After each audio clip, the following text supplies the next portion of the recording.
Okay, so pipili na tayo.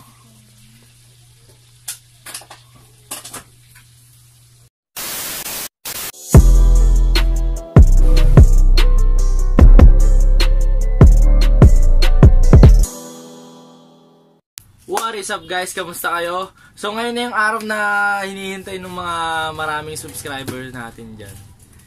Ito na kasi yung araw na pipili ulit tayo ng mananalo. Sana naman ngayon magparamdam na ako sino nanalo. Sayang kasi. So ito yung mapapanalunan. Nag-post ako kanina para alam nyo na ngayon tayo pipili. Tsaka sinabi ko naman nung sa vlog ko na ngayon tayo pipili Sunday. So ito yung mapapanalunan. Nike Presto Fly. Size 7. Kung hindi nyo size, ganun talaga. Kaya yun nga, papamigay natin kasi nga para, dahil nga umabot tayo ng 10k nun, sabi ko nga pag umabot ng 10k, magbibigay tayo ng sapatos, umabot tayo ng 10k bago matapos yung taon. Kaya ito na nga, mamimigay na nga tayo. Ayan o, ito yung ano nyo, size 7. So yun na nga, mamimigay tayo. Pero bago tayo mamigay, ano muna, naisip ko, dito ko na rin gagawin yung ano, magbabasa tayo ng mga harsh comment. Yung onti na lang to kasi dati maraming mga harsh comment pero pinagdi-delete ko na. Ito, may nakita ako dito sa ano ko bago-bago pa lang ako nito sa may ano, bumili ko ng cup, yung cup ko na kulay pink na lagi kong suot dati. Ito, may nag-comment, sabi niya, pangit. Sabi ni Jake Jose, pangit. Pangit? Gigil na gigil ah. Tapos nag-comment ulit siya, sabi niya cheap.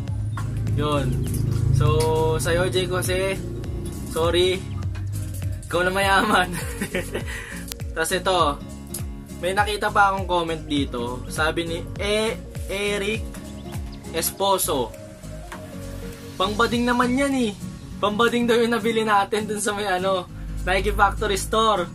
Yung ito, pambading daw sabi ni Eric Esposo kasi pink daw. So pag pink pala, pambading na. Next, JJ Bon Sapatos, violet pink. Hahaha, bading, sabi ni Aldrens Tamodong. Tamodong? Tamodong? Si Tamodong. Okay, next na tayo. Next, ito naman sabi ni Annie Belga, puro mukha mo laman ng vlog mo. Malamang, vlog ko po kasi to, kaya puro mukha ko. Magulat ka pag puro ibang mukha nandito sa vlog ko. Hindi ko na vlog yun pag ganun. So, next tayo. Sabi ni John Paul Trabado, pangit vlog mo, tanga. Natanga pa. Kung pangit po vlog ko, ba't po kayo nanonood? Yun lang po tanong ko. Wag na lang po manood, sabi ni mama. Hindi naman po sabilitan dito, kung pangit po vlog ko, wag na lang po tayo manood. Ito naman, ito malupit, ang haba, nag-effort pa siya oh. Sabi ni John Ray Umali, TBH, ang pangit mo mag-vlog, hahaha, trying hard ka. Hindi ko nabilang yung so ayun guys. Hindi mo talaga mabibilang yan. Napakarami kasi yan. Hahaha. Mali-mali pinagsasabi mo, mag-endorse ka na lang off pang mga shoes. Diyos ko. Kung off po mga shoes, huwag nyo po bilhin. Kasi po, hindi naman po lahat ng nasa ukayan legit. Tsaka, kung ako naman po bibili, talagang chinecheck po namin yan. Tsaka, hindi naman po kami pinanganak kanina na para hindi malaman kung off yun. So, next. Ito naman, next. Sabi ni Edev John Kabanatan, ang hirap ng apelido nyo. Puro mga basurang Jordan yan, walang bilang. Punta ka sa wall ko, sa FB, tignan mo kung ano yung totoong Jordans. Hindi na po ako mag-e-effort para pumunta sa wall nyo. Hindi naman po ako nakikipagmayabangan po dito. Gusto ka lang po makatulong din po sa ibang mga Pilipino na naghahanap ng magandang sapatos na afford nila.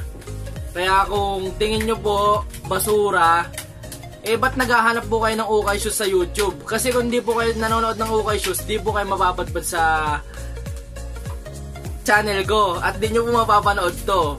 Kaya, yun po. Thank you na lang rin po. Pero, kung maganda po Jordan nyo, okay po yan. Next. Sabi naman ni Christian Renopalo, bakit ka po mukhang Jejemon? Kung mukha po akong Jejemon, bakit ang dami po nagko-comment sa atin na nagpapaturo sa akin kung paano raw pumorma? Kung mukha po akong Jejemon ha, kung ikaw po hindi ka po mukhang Jejemon, idol po kita.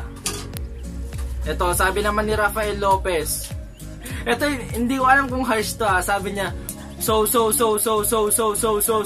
Ano po surname mo? Si or so? Ayos din yun ha. Natawa ako dun ha. Si talaga.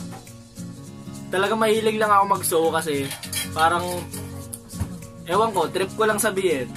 So ito, sabi ni XXX0XX0XX. Ito sabi niya, bili po kay Jordan 1 tapos nugin mo, tas kainin mo po para sumikat ka. Dapat nagliliyab pa. Kung ang masasabi ko lang sa'yo, 0xxx000xxx, masasabi ko lang sa'yo, ikaw nakaisip, sana ginawa mo. Alam ang sakit ka na ngayon. Trip mo yan eh. Ba't dinadamay mo pa ako? Ito naman, ito pinaka nakakatawa sa lahat na nabasa kong comment. Pero ito, hindi siya parang medyo harsh, pero parang may bawi rin, binawi niya rin eh. Ito, sabi niya, sabi ni Ferdinand Marasigan, pre, iwasan mo magsombrero. Mukhang may future kang mapanot. Oo nga, no? May future nga mapanot. Hindi, malaki lang po talaga noo ko. Kaya nga po lagi kong tinatakban. Kasi malaki po talaga noo ko. Ganun po talaga, lahi po namin kasi yun. So, sige pre. Thank you sa advice pre. Pero medyo iniiwas-iwasan ko na mag-cap. Kung mapapansin nyo sa mga vlog ko, talagang hindi na ako nagka-cap. Sa mga last na vlog ko parang hindi na yata ako nagka-cap. So ayun, thank you sa'yo Ferdinand pa pangalan. So next, ito, last na to. Sabi ni Fake TV, tanga mo talaga, wag ka na mag-vlog. Wala kang alam sa sapatos, di ka marunong tumingin ng legit, haha. Masasabi ko sa'yo Fake TV, siguro lahat ng nasa channel mo fake, kasi Fake TV nga. Kaya siguro tingin mo na rin sa mga binablog ko, fake na rin. Wag ganun Fake TV. Pero ayos lang. Fake TV, bago-bago pa to kay Fake TV 13 hours ago lang. Kagahapon lang yata to. O kanina. Thank you sa effort, sa pagko-comment, sa oras mo na nag-comment ka ba dyan.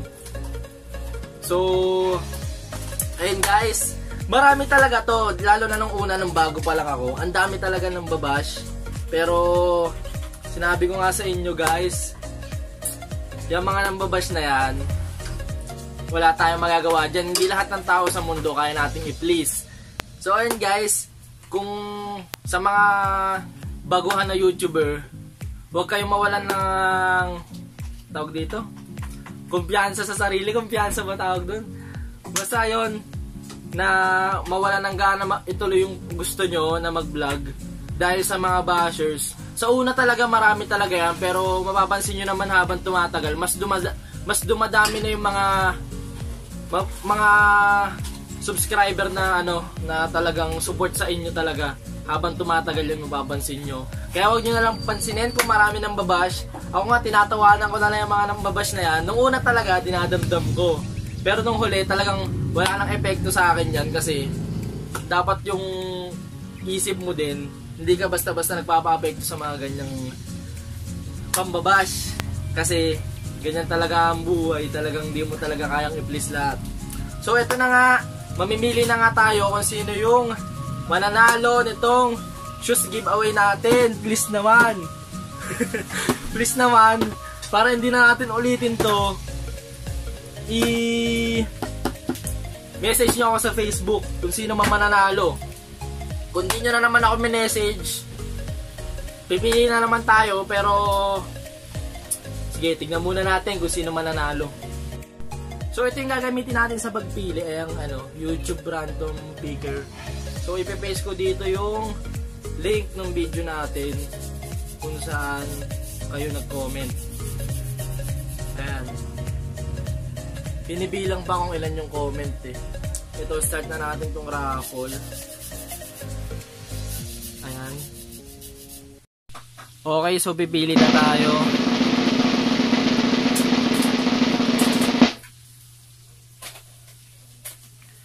So, ang nanalo ay si John Daniel Salazar.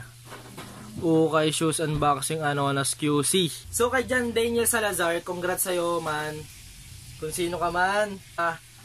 Message mo ako sa Facebook. Sa page natin. Sa Daniel James C. Lalagay ko na lang sa baba yung link. Congrats sa'yo. Message mo ako doon para mapag-usapan natin kung paano mo makuha yung prize mo. So, yun guys. Maraming salamat sa lahat ng mga sumali. Ulitin ko si Daniel Salazar. John Daniel Salazar. Siya yung nanalo sa ating DJC shoes giveaway. So, yun nga. Usap na lang tayo sa Facebook. At sa lahat ng sumali, maraming salamat guys. Congrats pa rin kay Daniel. Congrats nyo na lang siya. Ayun, maraming salamat sa mga nanood. Sa mga nagko-comment ng harsh comment. Thank you pa rin. At sa lahat ng mga tunay na sumusuporta sa akin, maraming salamat sa inyo. So hanggang dito na lang. Kung di ka pa nagsusubscribe, pinutin mo na yung subscribe button. Dahil mamimigay pa tayo ng sapatos ulit pag umabot tayo ng